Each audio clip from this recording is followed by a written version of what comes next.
Hello, everyone, and welcome. My name is Caitlin Beisch, and I'm Content and Student Engagement Manager at BMES. Thank you for joining us today for our webinar, The Importance of Cultivating a Mentoring Tree. Today, you'll hear from Michele Grimm as she explores how mentoring relationships can extend far beyond traditional one-to-one connections. As we go through the session, please feel free to submit your questions to the Q&A box. We'll reserve time at the end to address all of them. And now, without further ado, I'm pleased to hand it over to the chair of the Student Affairs Subcommittee, Ann Schneider. Thanks, Caitlin.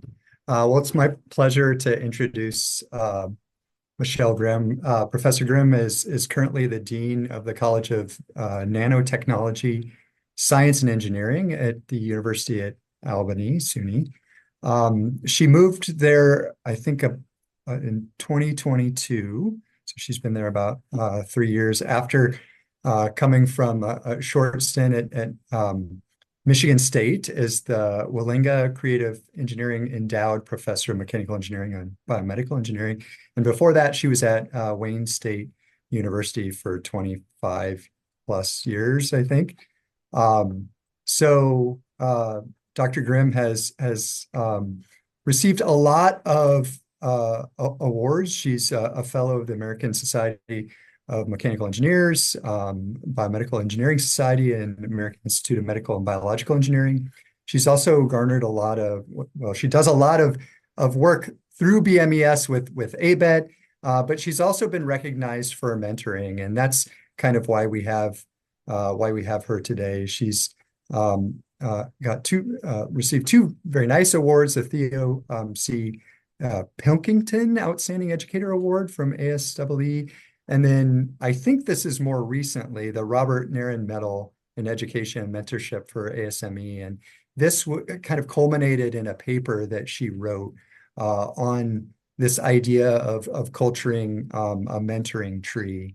And I was really interested about this, interested to read this paper. And I wanted her to talk a little bit about this. I thought this would be a good kind of seminar to give, particularly to those who are in our kind of newly formed BMES mentoring program.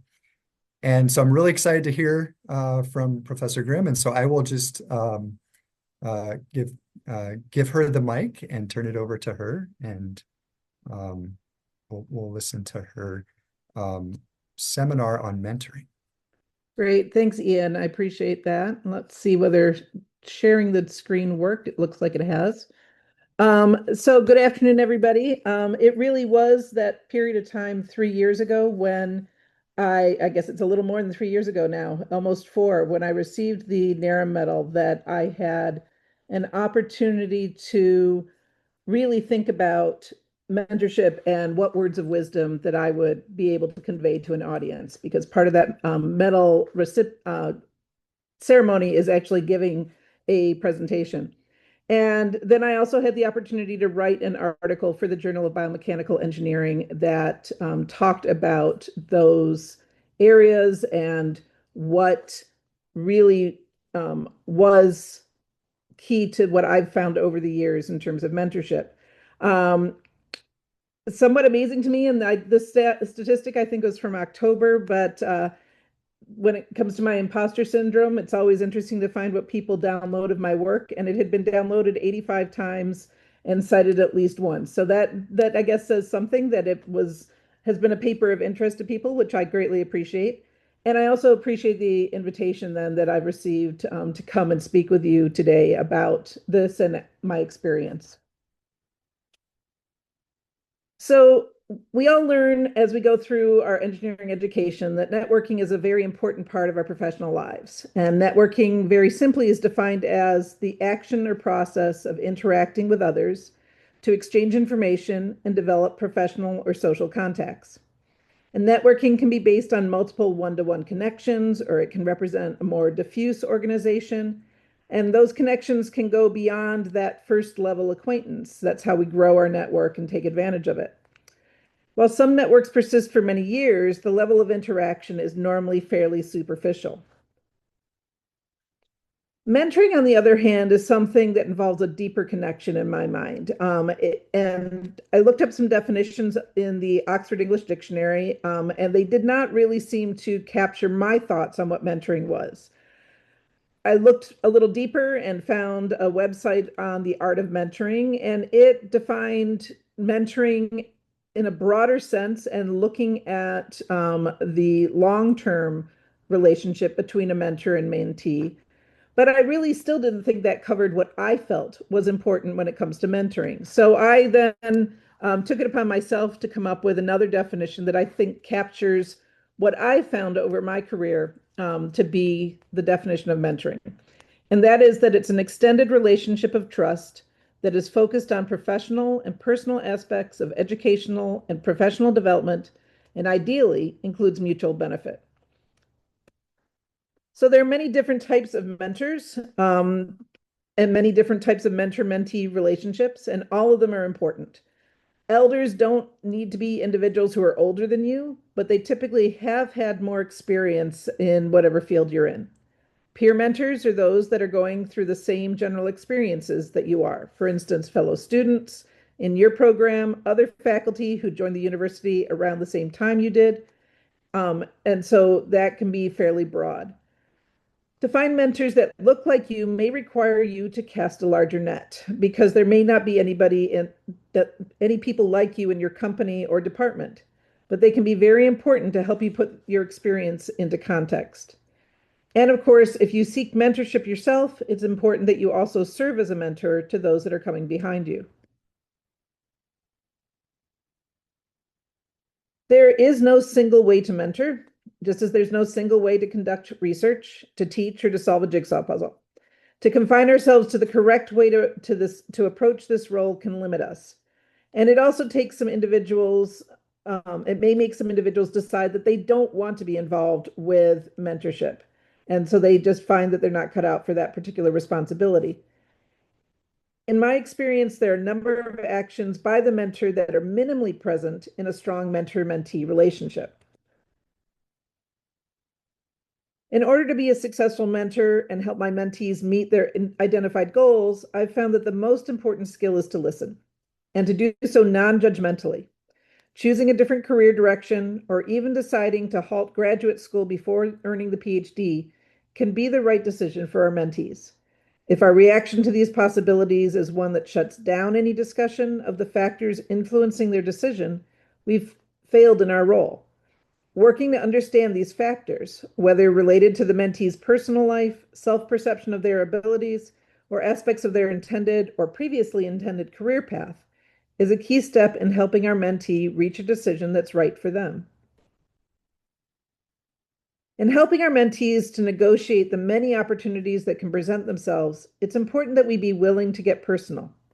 Many supervisors don't want to hear about the personal lives of their students or employees. They think that it's too messy or is irrelevant to what goes on in the classroom, the lab, or the workplace. Not only is that very short-sighted, it also cannot be one that is taken by the mentor in terms of that point of view. We must understand how our mentee's personal life affects them within their professional domain. A breakup, an illness or death in the family, or a tendency towards a state of anxiety or depression are just a few of the things that can occur in a mentee's life that can have a direct and noticeable impact on their academic and professional progress and choices.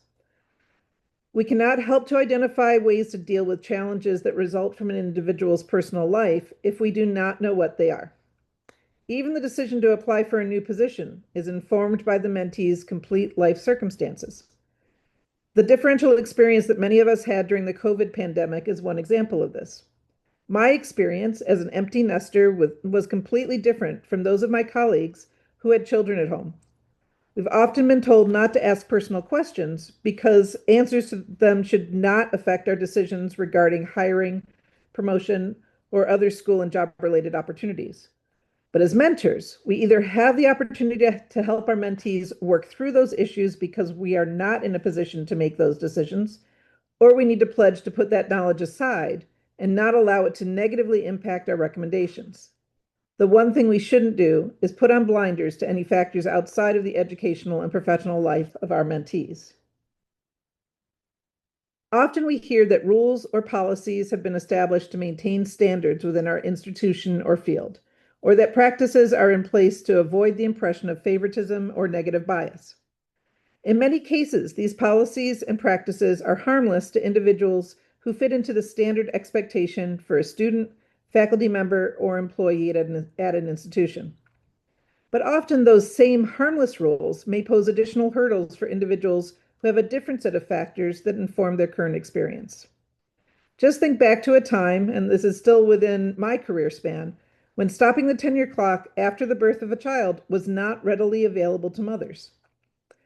When such policies or practices present themselves, it's appropriate to take stock and use our seniority as mentors to determine if an individual exception or waiver is possible, or even if a general change in the policy is past due.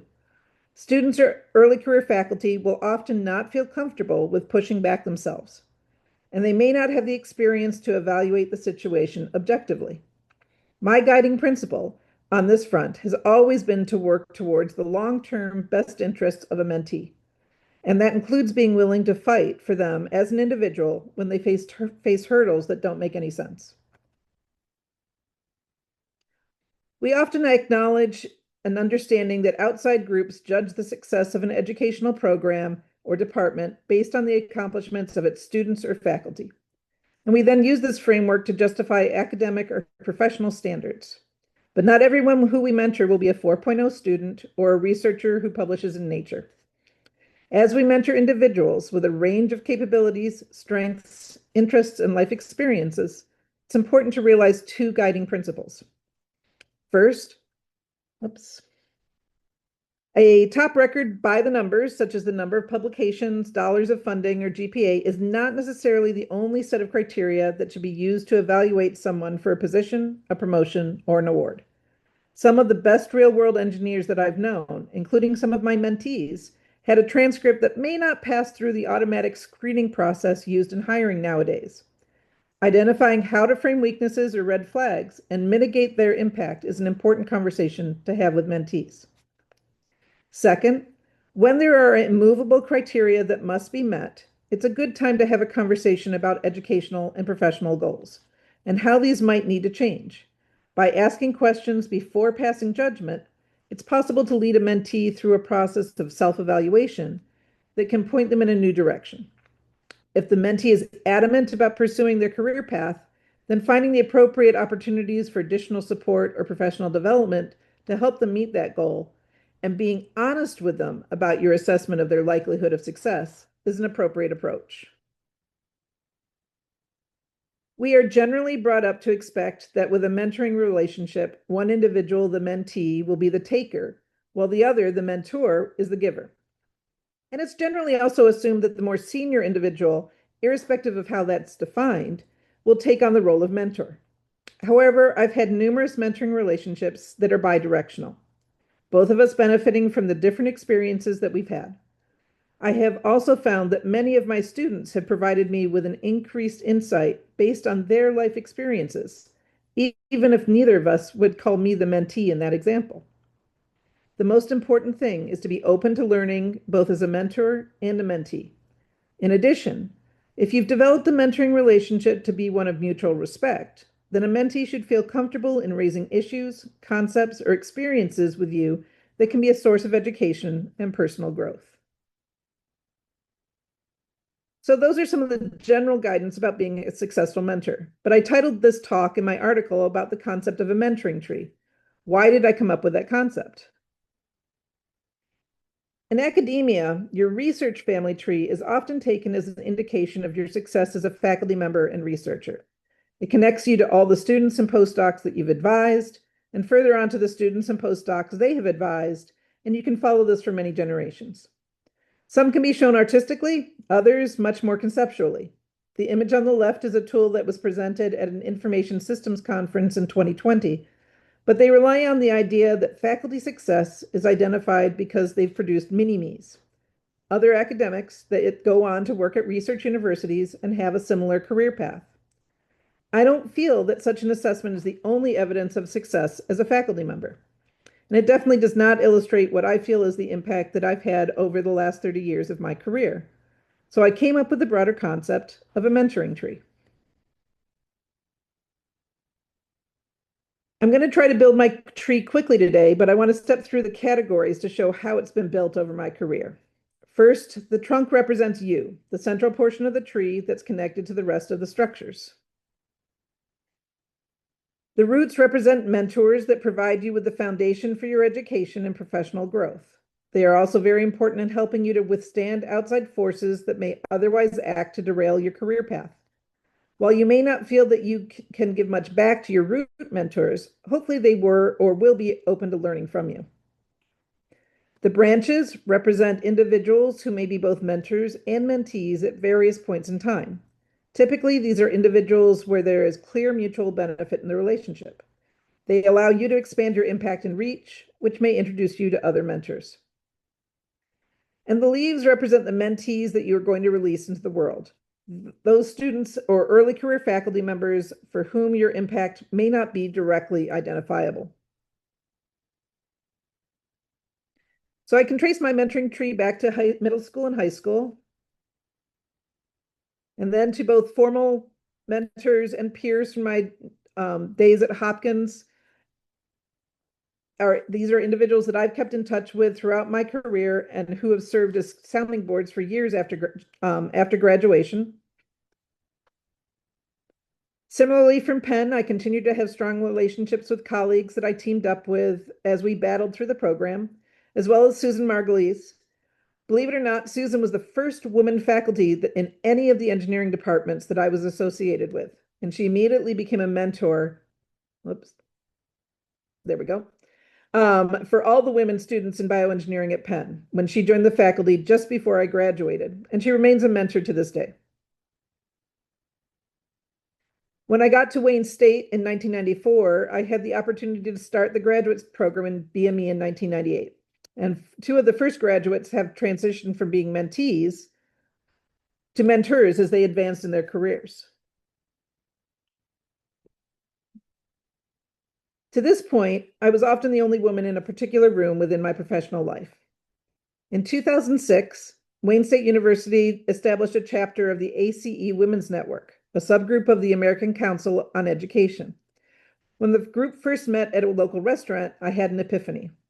I realized that the jobs that I'd been asked to take on, my feelings about my success as an administrator, and the concerns that I had were not unique.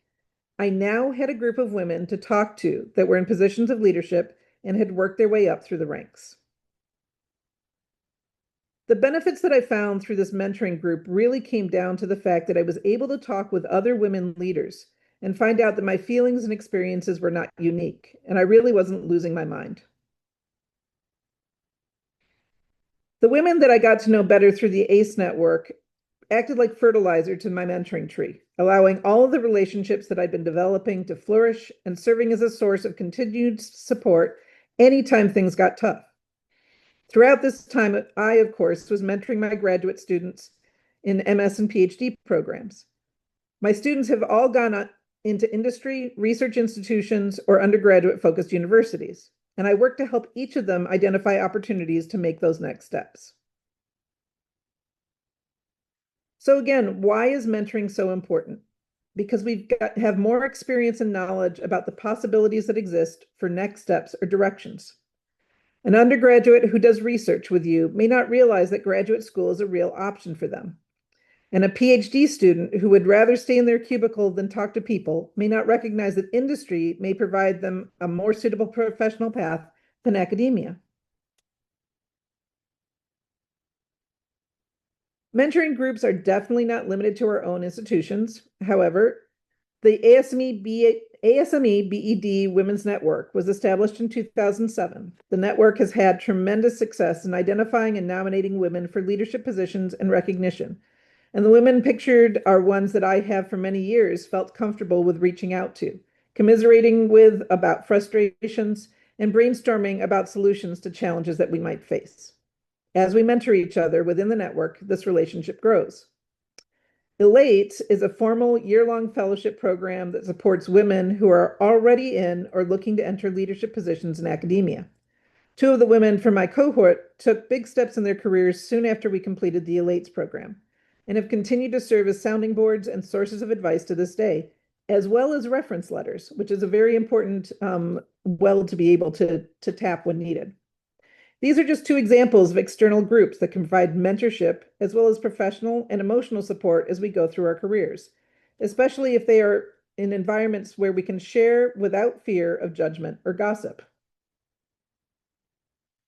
So another answer to why mentoring is so important is the recognition that we need to be able to connect with individuals who have similar life experiences to our own. The women that I have met through Elate and the BED Women's Network are a continued source of energy and motivation, which in my model can be represented by the sunshine. Over 30 years as an educator, I still celebrate the victories of my students, both graduate and undergraduate, even years after they've graduated. That is my reward for mentoring hundreds of students over the years. The students that I've worked with over the years through programs that I have led and student organizations that I have advised really fill in the mentoring tree. I may not be able to keep track of all of them individually, but I still love to hear how everyone is doing and quietly celebrate every doctoral graduation or promotion announcement that comes through on LinkedIn or on Facebook. Similarly, while I was at NSF, I had the opportunity to work with hundreds of PIs. While I could not provide personalized mentoring during my time as a program director, because any advice that I gave had to be consistent with that which I would have given any other PI that I spoke with, several of the PIs that had contacted me while I was at NSF reached out again after I returned to academia for more detailed advice and mentoring. Again, I can't keep track of each one of them, but I love to hear stories of their success. In 2019, I made a big jump after 25 years at Wayne State, joining Michigan State University. This allowed me to add to the branches of my mentoring tree. In addition to the faculty that I was able to mentor regarding grant writing and modifying active learning activities to fit into limitations due to COVID, I had the opportunity to work with some outstanding postdocs, doctoral students, and undergraduate students.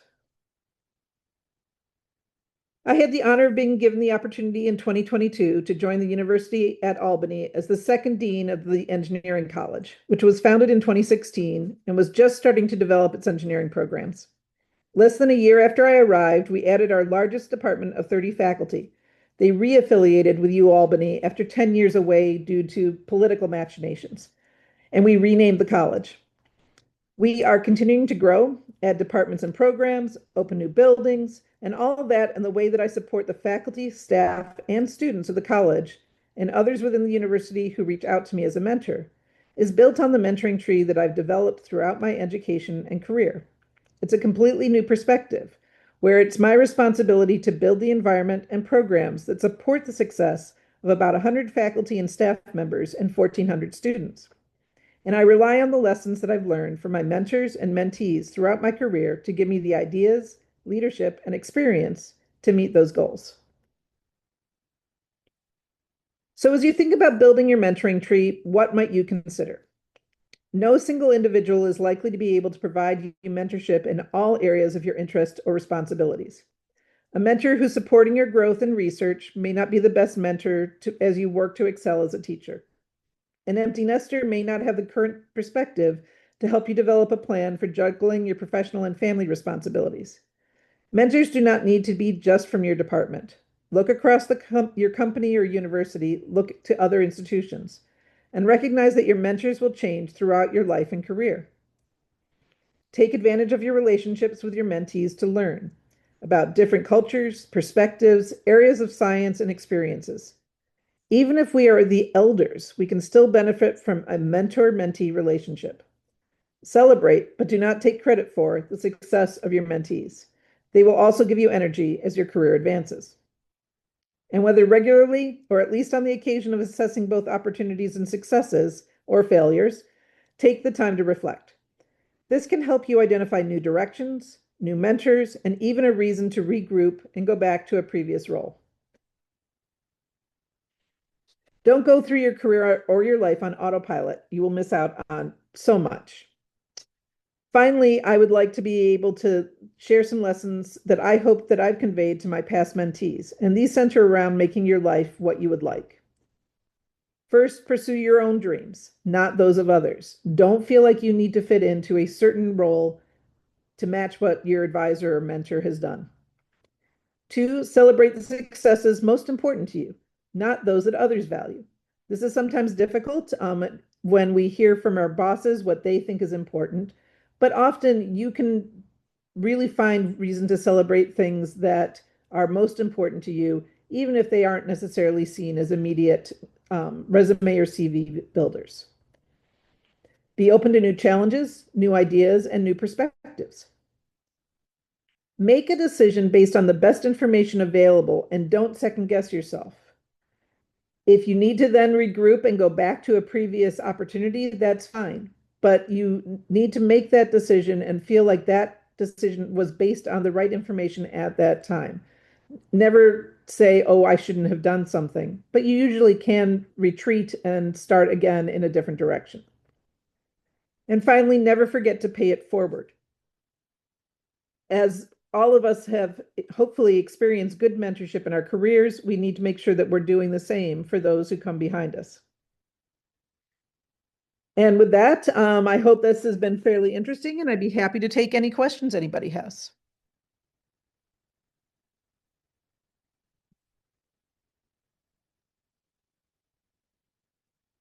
Fantastic. Thank you very much for that wonderful talk on mentoring. I guess at this point we can open up to the to questions as they roll through. I have a couple of questions just to kind of get things warmed up and stuff. So one of the, and I when I first read your paper, and I saw the tree and like the interactions, and then you talked about networking at the beginning. I get a little overwhelmed by the size of it, and so maybe you could just kind of comment on like how do you keep those interactions so that they don't kind of die, like the branches don't die or whatever. Is that do you approach this kind of intuitively or is it like strategically like, all right, I meet, I need to make sure I call this person, every semester and see like what, like how do you do that? I really have just maintained it naturally. So going to certain meetings, you run into people, the same people again and again. Taking advantage of that, grabbing a cup of coffee. There are three of us that were at Hopkins together that every BMES we've always tried to meet for lunch. Now that two of us are deans, that doesn't work so well anymore, but just having that connection and realizing it may be a 30-second conversation that you have passing somebody at a conference, but that allows you to reconnect. That then means that when you need something, you still feel like you can reach out to somebody and say, "Hey, can you write a letter of recommendation for me? This is happening. Do you have any suggestions of what I need to do?" And you need to be open for them doing the same thing. And I think that's the other key part is if somebody reaches out to you, provide that contact, that support, and then they'll turn around and do the same for you at a later point. Uh, okay, we have a question. So what advice would you give to someone who's starting their career in this field, or I'm imagining biomedical engineering, and is looking for a mentor to guide their professional development? So, there are a couple of ways to go about finding a mentor. I mean, you need to think about what areas you are going to be looking for mentorship in, and then find the right person to be that mentor. And typically, as I said, you're going to want to have multiple mentors because not everybody is going to be able to provide you with the guidance and support for each aspect of your career. Um, if you are going into a university as a faculty member, reach out to your chair, reach out to your dean. Oftentimes, there are opportunities in place for a formal mentoring relationship to be developed. At my university, my college, I require the faculty who want that mentor, and we try to assign it to everybody to first do an assessment on what their professional goals are. and then we can provide mentors to actually help them meet those professional goals. If you're going to a company, if you don't see somebody within your department right away that maybe you can find some mentorship with, think about professional societies. So if you're a member of NSBE, if you're a member of SWE, if you, I mean, I hope everybody here is a member of BMES, but we don't have really local industrial chapters. But those professional societies can provide another opportunity for you to find people who can provide that mentorship. So again, know what you're looking for guidance on, and then seek people that can provide that for you within or outside of your institution. So I mean, have you started? I mean, there's a couple of different ways you can start relationships, right? Like you can have kind of a casual relationship with someone, and then it kind of turns into a mentoring relationship. Or, and I feel like I've done this, these two different modes. Or you can kind of cold call someone and say, "Hey, can I ask you some questions? Like, can you maybe describe some situations in your professional life where you've done that and you know, Well, so, and are I'm people not, receptive to that or like, well, I mean, I'm receptive if somebody does it to me. So I am probably the biggest introvert you will ever find in the world. I fake not being an introvert fairly well after all these years, but I will not cold call anybody. So I personally have always found my mentors by getting to know them as an individual and building the mentorship that way. However, I have found mentees who have reached out, either sent me an email, which is a nice way nowadays. You don't have to actually connect with somebody on the phone, and said, "Hi, a lot of times for a while it was somebody who had submitted a grant to my program when I was at NSF. I know that you've left. Would you be willing to get a cup of coffee at BMES?" And we sit down and we chat and we talk about what their goals are. And so that builds into the mentoring relationship. Um, I've been assigned mentors through my university. That doesn't necessarily work. If at least a long time ago, when I was a junior faculty member, it was much more, oh, we'll just give you this other full professor in your department and they'll be your mentor, whether or not anything else aligned. So I don't think that sort of assigned mentorship works that well unless it is based on certain criteria and certain professional goals, which is why I ask for that information for my own junior faculty. But I think one of the greatest things are certain networking opportunities that can allow mentorship to build. So go to various events at the BMES conference and chat with people and identify potential mentors that way. And then you can follow up with an email and say, "Hey, it was great to meet you. This is what I'm looking for. Would you be willing to give me half an hour of your time to chat?" And now that we're all used to living with Zoom, you can have face-to-face conversations now much more easily than you could 20 years ago, without even being in the same location. And so I think that you should be very willing, as someone looking for a mentor, to go out and do that, or ask one of your current mentors to introduce you to other people who can be those additional mentors, because they can often break the ice.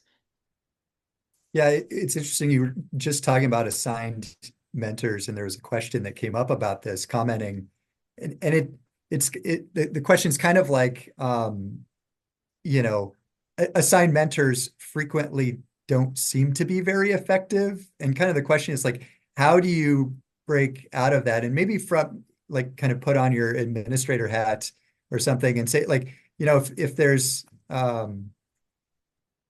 maybe a junior scientist or a assistant professor that gets like, like what advice would you give them to kind of, because you don't want to reject the mentor you're Right. given, but in some ways you want to kind of convince those around you. Like, do you just seek that out separately, or do you just kind of live with that, or what? Like, So I think what I would do in that position is to really think about what my goals were, and can this individual who's been assigned help me with any? And then I identify specifically what those might be. So if you're assigned a mentor who officially or unofficially, my mentor within my first department was a member of NAE, very well published, all the rest of it. It was just kind of assumed, well, he's going to be able to guide Michele through the research aspects of her career. I don't know that we ever had any formal discussions about what work I was doing, where I was going to publish, any of that. But I could have used him more if I thought about, okay, I need to know what agencies this would work with. How am I going to make this next step? And really come up with some concrete goals. I would also, though, think about going back to your department chair or whomever is setting the mentorship up to say, hi, thanks for assigning me that one mentor. I'd also really like to find somebody who can help me be the most effective teacher that I can be. Can you help me find another mentor? Um, with any mentors, I really think to make it the most successful relationship possible, you need to set goals as an individual and share those goals with your mentor and have them hold your feet to the fire in terms of you actually making progress on those. So one of the things that I've done as dean is as I said, we get the information on what the professional development plan is for the new junior faculty member. We assign a mentor based on some of those aspects. I give the mentor $500 up front for them to put into an account to do what they would like with. They set goals, and if one of those goals is met, so if the goal was this year I'm going to submit 2 proposals and write 3 papers at the end of the year, if those goals have been met, then the mentor gets an additional $1,000 into their account, and that can be done every year. So the goal being that the mentor is there to provide some good advice and has that experience, but also will then really help that junior faculty member work to maintaining and meeting those deadlines. Because we all know you get overwhelmed, whether you're going into a company, whether you're in academia, whether you're a grad student, a professor, the amount of things that are coming at you, it's very easy to push something off and not do it. And now that NSF does not have program or proposal deadlines for many of its programs, it's crazy how much faculty procrastinate and do not submit grant proposals. When I was there, our grant proposal volume dropped by 50% when we got rid of deadlines because we were all procrastinating, or everybody was procrastinating and not submitting until it was the perfect proposal. So I think that's one thing that mentors can really do and help you, but always be willing to go out and look for that additional mentor. I do agree, unless there's a real tension or the mentor won't meet with you, it's best not to reject that person. See how they can support you with what your goals are. Yeah, I mean, I think that's good. That's really good advice. Like there might be something in there. It might not be Right. the whole package, but there might be something in there that kind of is worth the relationship. Well, and remember, especially if they're within your department or college, these people are typically going to be voting on you for promotion and tenure. And so it's good to have them on your side, whether it's just for a small piece of what you're doing or the larger part. So you don't want to anger them, much as we would hope that people wouldn't hold that against you. Yeah. Unfortunately, I have met some over the years that have. So there was a kind of a specific question about kind of moving into more administrative roles, particularly from kind of a senior teaching faculty standpoint. And this person asks kind of, where, are there mentors for this goal? Like how do you find them? Maybe you could give some perspective just based on your kind of administrative roles that you've had over the recent Sure. years. I mean, I think right now, faculty that are in teaching focused positions have a benefit because there actually are more of you than there were when I was starting out. So you're not a unicorn. There are people who have moved up through into administrative and other leadership roles that have been through that pathway. It often is more challenging because at some institutions, teaching focused faculty cannot get tenure. We know, unfortunately, that there's some institutions where they're still not necessarily on equal footing as the tenured track faculty are. but reach out to people.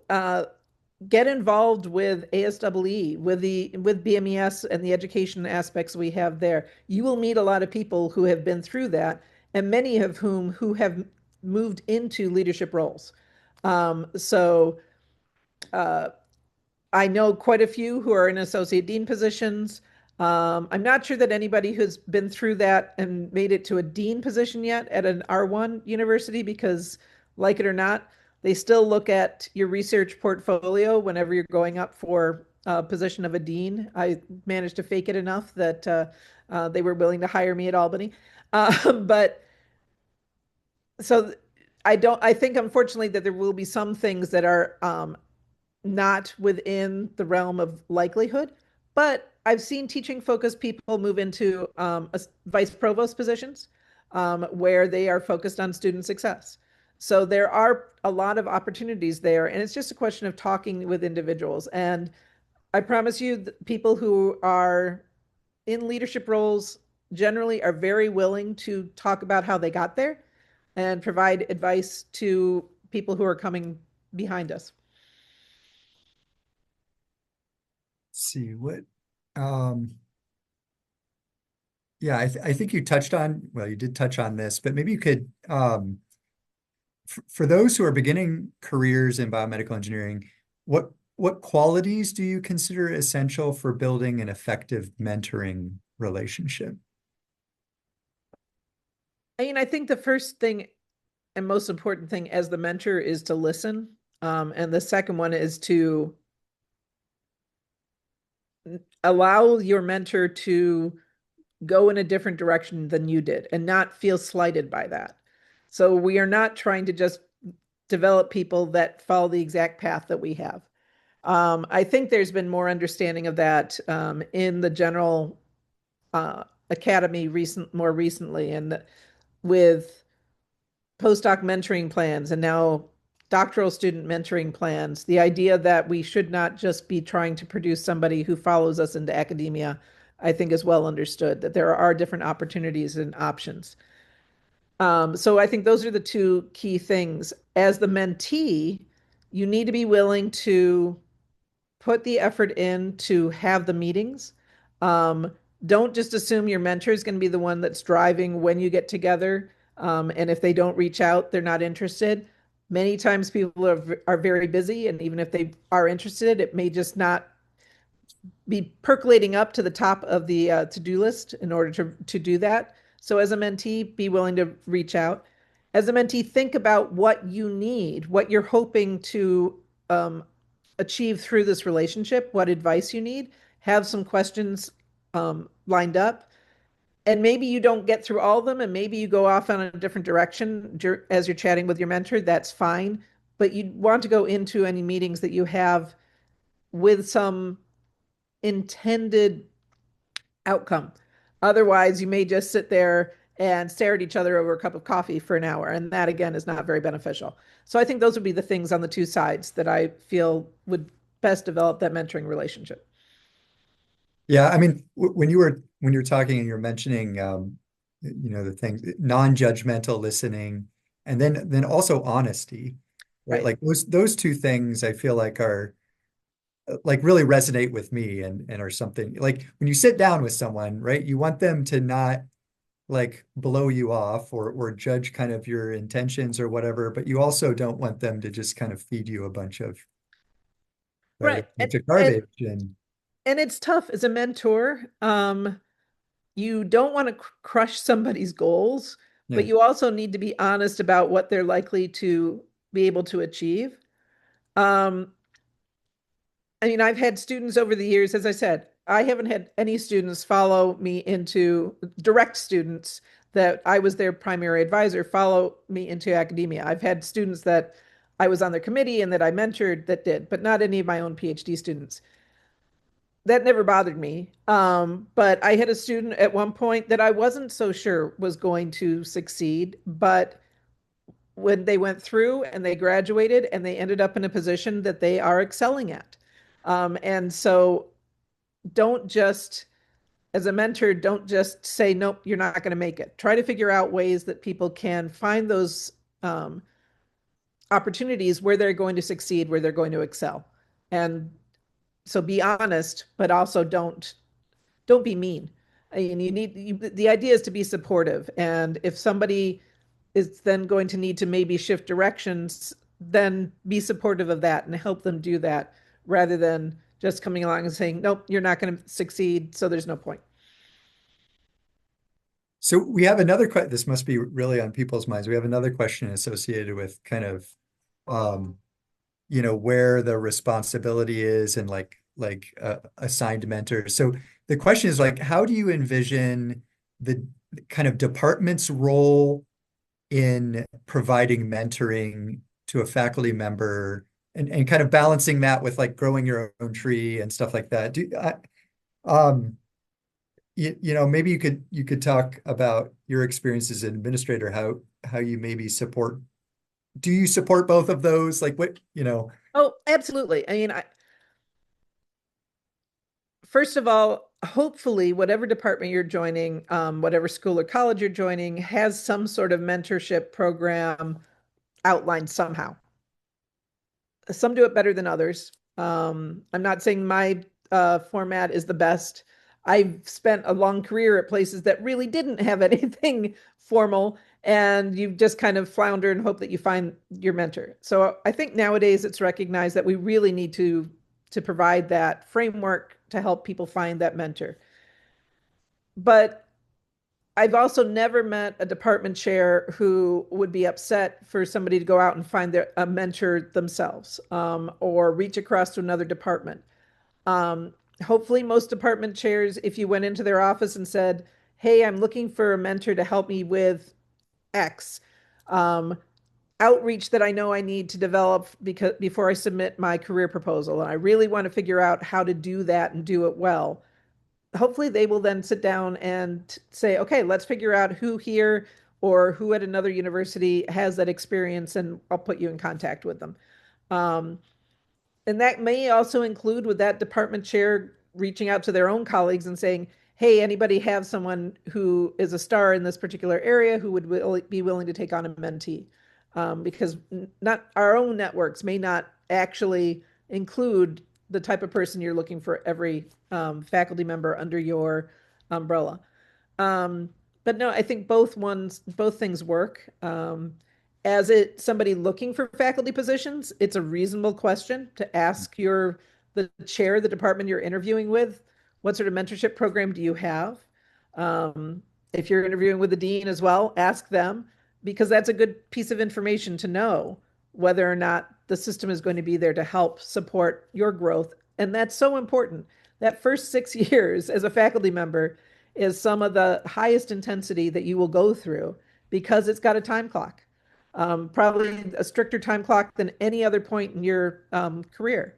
And so you need to be there and have a mentor and be able to get that support as early as possible. That's great. I think that's all the questions in the queue. I mean, I think the one kind of last comment, maybe this is just a comment that I noticed too, and maybe you can comment specifically.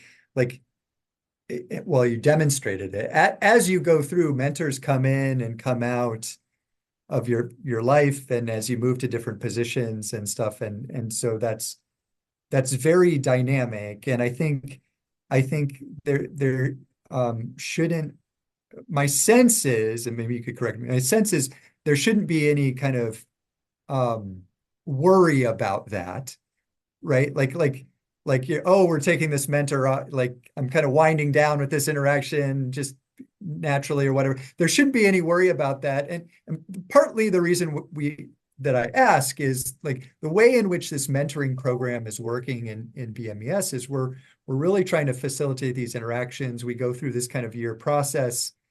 And then we say, if you want to continue that, that's fine, but we're going to kind of reshuffle the decks and do this. And so maybe you could just kind of comment on, is that an okay approach to look at it? And Yeah, absolutely. I mean, I think that if there is a formal structure in place if somebody is helping you connect with a mentor, giving it at least that whatever the period is, typically it's a year, is appropriate. If it doesn't naturally continue after that, it's not a failed relationship. It just maybe won't satisfy the needs you have moving forward in your career. But it may be that 3 or 4 years later, suddenly you realize that that person may be able to give you some advice that because things have changed. Um, so as a mentor, don't take it the wrong way if someone no longer reaches out for after a period of time and you aren't hearing from them regularly. But then if they reach out later,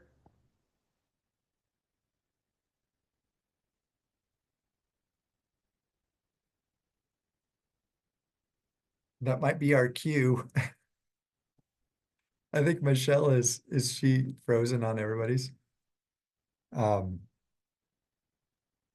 Yeah, she's frozen on. sh- she is. We may have to stop there. I think that's a good, Mm. that might be our cue. Yeah, So sounds good. And if anyone has any additional questions that they'd like to ask, oh, I think Michelle is actually back. oh, she's back. Okay. okay, I Yeah. was gonna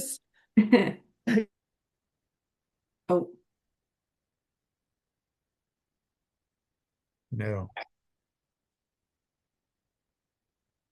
I guess for today's webinar, I guess we will stop it there. If there are any further questions that anyone has to ask, feel free to email studentaffairs@bmes.org, and I am happy to pass those questions along to Michelle. But this does conclude our webinar. Thank you for joining us. A recording will be shared with all those who registered, as well as added to the BMES Hub, where you are also encouraged to continue the conversation. So thank you again, and we hope to see you at future webinars.